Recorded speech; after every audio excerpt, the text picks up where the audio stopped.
Hello friends, garden and kitchen লাভার শেফালি চ্যানেলে সবাইকে স্বাগত জানাই। ফেব্রুয়ারি মাসের আজ একদম লাস্ট দিন, মার্চ মাস আসতে চলেছে। তো কি কি গরমের সবজি, ফল, ফুল আমার বাগানে আছে সেটাই আজকে আপনাদের সাথে আলোচনা করব। দেখুন, আঙুরের ডাল কাটিং করার পর ছোট ছোট ব্রাঞ্চ আসছে, সাথে কিন্তু ফুলের কুঁড়িও আসছে। তো এই সময় আঙুরের ফুল আসার সময় এই আঙুর গাছগুলো সবই আমি জানুয়ারি মাসের শেষে কাটিং করে দিয়েছিলাম। আর দেখুন কি সুন্দর সুন্দর ব্রাঞ্চ আসছে এবং সাথে ফুল আসছে। আর বেশ কিছু এখানে নয়নতারা আছে, এখানে থানকুনি পাতা রয়েছে, শাক। আর দেখুন এই বুগেনভেলিয়াগুলো ছোট্ট ছোট্ট কাটিং ডাল থেকে আমি চারা বানিয়েছি, সেগুলো খুব সুন্দরভাবে কিন্তু বেড়ে উঠছে। আর আঙুরের দেখুন কত পরিমাণে ব্রাঞ্চ এসছে। তো এরপর যখন ফুলগুলো সম্পূর্ণ এসে যাবে তখন অবশ্যই আবার শেয়ার করব। আর এখানে দেখুন কতগুলো ক্যাপসিকাম হয়ে আছে, কালার ধরতে শুরু করেছে। এগুলো না তুলে নিলে কিন্তু পরে আর আমি ফুল বা ব্রাঞ্চ আসবে না, তাই অবশ্যই হারভেস্ট করা খুবই জরুরি। আজকে আমি প্রচুর সবজি হারভেস্ট করব। এখানে দেখুন কাঁচা লঙ্কা রয়েছে, বাড়িতে প্রচুর পাকা লঙ্কা আপাতত তোলা হয়ে আছে, এবং কিছু শুকনো করে গুঁড়ো করেছি, আর কিছু হচ্ছে আদার সঙ্গে বেটে রেখেছি। আর দেখুন এখানে একটা কত সুন্দর কুমড়ো ধরে আছে। তো এই নিয়ে আমার প্রায় 4-5টা কুমড়ো ছাদ বাগান থেকে খাওয়া হয়ে গেল, আর এখনও 2টো বড় সাইজে ধরে আছে। আর দেখুন সিডলেস লেমনগুলো কত পরিমাণে থোকায় থোকায় ধরেছে। এই সমস্ত গাছগুলো কিন্তু আমি আমার মাদার প্ল্যান্ট থেকে সব করে এয়ার লেয়ারিং করে তৈরি করেছিলাম। তো দেখুন কত পরিমাণে ফুল চলে এসছে। আর এগুলোতে আমি হচ্ছে সেপ্টেম্বর মাসে ভাত পচিয়ে দিয়েছিলাম, তো তার ফল দেখুন কত সুন্দর আসছে। আর এখানে পটল গাছ এবং কাঁকরোল গাছ বেরোচ্ছে। আর সেই লঙ্কাগুলো, যেগুলো ভিডিও আমি প্রায় শেয়ার করি, কত সুন্দর লঙ্কাগুলো পকোড়া বা আচার বানিয়ে খাওয়ার জন্য। তো এগুলো সব হ্যাঙ্গিং অবস্থায় প্রচুর পরিমাণে হচ্ছে।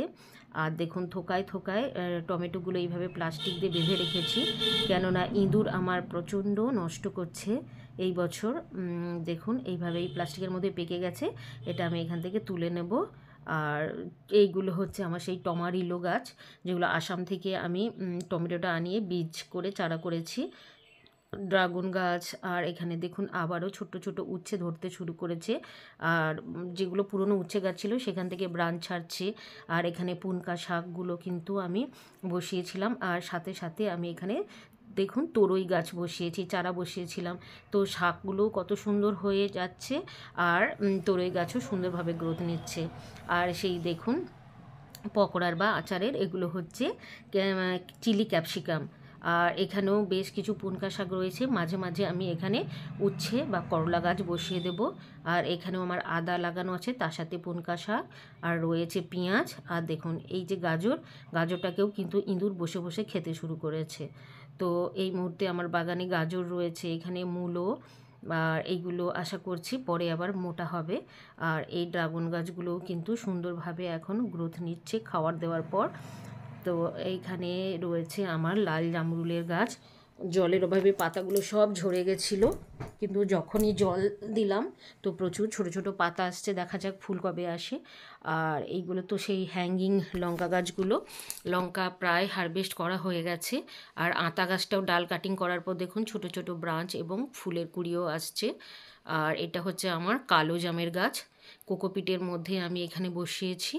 আর এগুলো তো বোতলের মধ্যে বেগুন, টমেটো, লঙ্কা রয়েছে। আর দেখুন কত থোকায় থোকায় লেবু ঝুলছে। আর এগুলো লেমন গ্রাস, সব পরিষ্কার করে দেওয়ার পর। আর এখানে একটা বড় সাইজের কুমড়ো রয়েছে, এইভাবে আমি সিমেন্টের ছোট্ট প্লাস্টিক ব্যাগ বানিয়ে বেঁধে রেখেছি, ইঁদুর যাতে না খেয়ে নিতে পারে। এখানেও বেশ কিছু লঙ্কা রয়েছে, মোটামুটি লঙ্কা একদম ভরপুর আমার ছাদ বাগানে। আর দেখতে পাচ্ছেন শীত, গ্রীষ্ম, বর্ষা সবসময় কিন্তু আমার ছাদ বাগান সবজিতে ভরে আছে এবং সবুজ হয়ে আছে, এবং বিভিন্ন রঙের ফুলে কালারফুলও হয়ে আছে। তো এখানেও দেখুন কত পরিমাণে থোকায় থোকায় টমেটো ঝুলছে। আর বেশিরভাগ টমেটো আমি কিন্তু ক্যারি ব্যাগ দিয়ে বেঁধে রেখেছি। আর এটা একটা ডালিম গাছ, দেখুন ডালিমের ডালকে আমি টমেটো গাছে সাপড় দেওয়ার জন্য বেঁধেছিলাম, সেখান থেকে কিন্তু কত সুন্দর গাছটা হয়ে গেছে। তো আপনারা চাইলে কিন্তু ডালিম গাছের ডাল দিয়েও কিন্তু চারা বানিয়ে নিতে পারবেন। এখানে বেশ কিছু লঙ্কা চারা বানিয়েছি, আর প্রচুর লঙ্কা ধরেও আছে। এই লঙ্কা চারাগুলো আমি আমার গ্রাউন্ডেও বেশ কিছু রিপোর্ট করেছি। আর কয়েকটা টমেটো এবং ক্যাপসিকাম তুলে নিয়েছি। এখানেও প্লাস্টিকের মধ্যে টমেটো পেকে গেছে। তো যেগুলো পেকে গেছে হালকা কালার এসে গেলেও সেগুলোকে আমি হচ্ছে প্লাস্টিক থেকে তুলে নেব, আর বাকিগুলো প্লাস্টিকের মধ্যেই থাকবে। আর আমড়া গাছটা দেখুন প্রচুর হনুমান এসে নষ্ট করেছিল, খেয়ে নিয়েছিল। তো সেই আমড়াগুলো শেষ হয়ে যাওয়ার পর আবার নতুন করে ফুল ফল আসছে। আর দেখুন সিডলেস লেমন কি হারে ধরেছে, একদম গাছ ভর্তি থোকায় থোকায় অলরেডি ধরে গেছে। তো এখন দেখা যাক কতগুলো লেবু কিন্তু থাকে এখানে। আর প্রচুর পরিমাণে এই লেবু গাছের গায়ে বেয়ে কিন্তু বিনস উঠেছে। তো বিনস গাছ এখানে দুটো রয়েছে, একটা লতানো আর একটা হচ্ছে ঝাঁটি বিনস। এখান থেকে প্রচুর পরিমাণে বিনস কিন্তু আমি প্রায় তুলে থাকি, আজকেও প্রচুর পরিমাণে বিনস তুলব। তো দেখুন এই সময় কিন্তু এই গাছের যা গ্রোথ দেখতে পাচ্ছি, এই গাছ এখনও পর্যন্ত আমাকে মার্চ এপ্রিল পর্যন্তও কিন্তু ফল দিয়ে যাবে। তো প্রায় গরমেও কিন্তু আমি এখান থেকে সুন্দরভাবে বিনস পাবো। তো দেখুন কত পরিমাণে বিনস ধরে আছে। তো সব বিনসগুলোকেই আমি এখান থেকে তুলে নেব। তো দেখুন এই দুটো গাছ মিলে এতগুলো বিনস আমি পেয়ে গেলাম। আর টমেটো তো মাঝে মাঝেই আমি তুলেছি, প্লাস্টিকের সরিয়ে সরিয়ে বাঁধন, তারপরে আবার বেঁধে দিয়েছি। আর এখানে তো রয়েছে দেখুন কত পরিমাণে টমেটো, এগুলোকেও প্লাস্টিক দিয়ে আজকে বেঁধে দেব যতটা সম্ভব। সব তো বাঁধা সম্ভব নয়, প্রচুর পরিমাণে হয়েছে, তাও যতটা পারি বেঁধে রাখার চেষ্টা করি যাতে না ইঁদুর খেয়ে নষ্ট করে দেয়। তো চলুন ওইদিকে আরও বেশ কিছু সবজি রয়েছে যেগুলো তুলে নেব। আর এখানে দেখুন কত পরিমাণে স্ত্রী ফুল আসছে কুমড়োর, কিন্তু একটাও পুরুষ ফুল নেই। তো দেখা যাক কী করে এগুলো ধরে কিনা মৌমাছি প্রজাপতি এসে। আর যদি একটাও পুরুষ ফুল ধরতো তাহলে অবশ্যই আমি হ্যান্ড পলিনেশন করে দিলে সমস্তগুলোই ধরে নিত।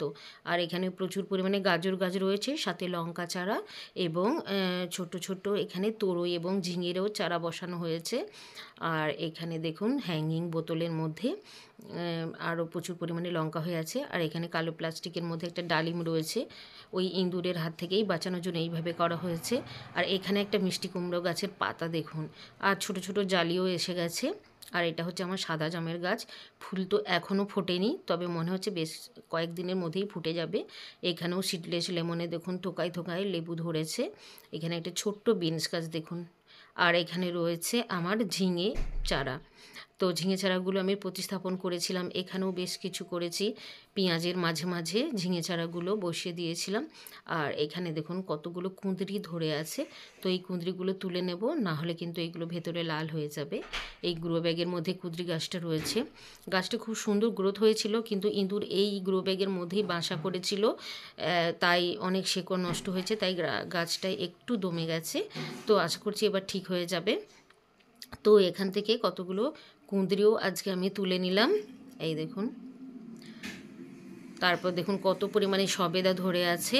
তো এই সমস্ত গাছে কিন্তু যেহেতু গরম এসে যাচ্ছে, তাই রোজ দুবার করে জল দিতে হবে, আর বিকেলে করে গাছগুলোকে সুন্দর করে স্নান করিয়ে দিতে হবে। হয় একদম খুব সকালে, না হয় কিন্তু বিকেলে।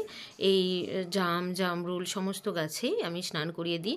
আর এখানে দেখুন মূলো গাছে কি সুন্দর ফুল এসছে এবং ফল, অর্থাৎ বীজ রাখার জন্য আমি কয়েকটা মূলো গাছ রেখেছিলাম, আর সেখান থেকে প্রচুর পরিমাণে কিন্তু ফল হয়েছে।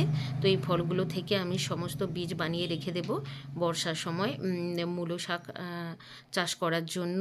তো এইভাবে কিন্তু আপনারা চাইলে বিভিন্ন রকমের সবজি সারা বছর ধরেই কিন্তু পেতে পারেন বা আপনারা চাষ করতে পারেন।